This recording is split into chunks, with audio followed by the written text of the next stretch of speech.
Okay, Sunday quarterback, Sean. Man, I've been trying to figure out what happened here in West Lafayette. It's still tough to explain, isn't it? Can I have a stiff drink here as we do this thing right now? Laying around, but yeah, waiting for you later. This was a tough one. You look at this game, Andy, of all the losses this year. I mean, Purdue was down to nobody. I mean, they were playing a third-string quarterback. Rondell Moore's out.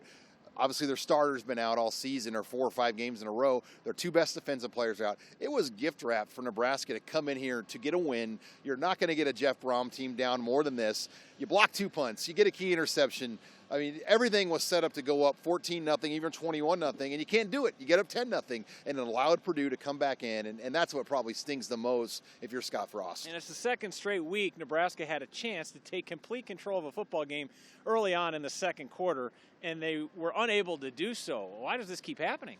Inconsistency at quarterback, I think, made a big difference today. Martinez just missed too many throws, was not very comfortable in the pocket. And let's face it, they don't have the best receivers right now on the edge, guys that are going to get up and get big balls. They have a lot of smaller receivers. So I just think this offense is limited with what they can do and what they can execute in the running game. You know, Wan'Dale Robinson on a cold, blustery Big Ten Saturday, it's not really a kind of game that he's going to be very successful running the football.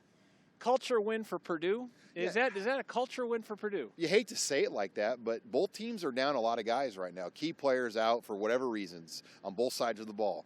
And it was like, all right, it's an ugly, cold, blustery Saturday, half-full stadium.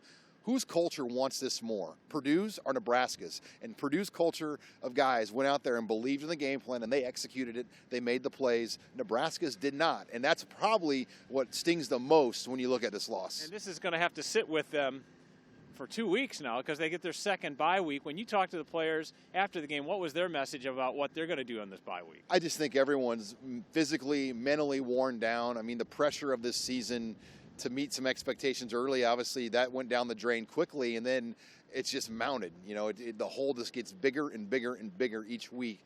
And, you know, I thought about 100 different scenarios for this season, and being 4-5 with this type of start and the way this team has played, I don't think anybody could have drawn up this kind of year for Nebraska right now. Losing back-to-back weeks against Indiana and against Purdue. Nebraska now 4-5 on the season, 2-4 in the Big Ten. They'll take next week off before hosting Wisconsin.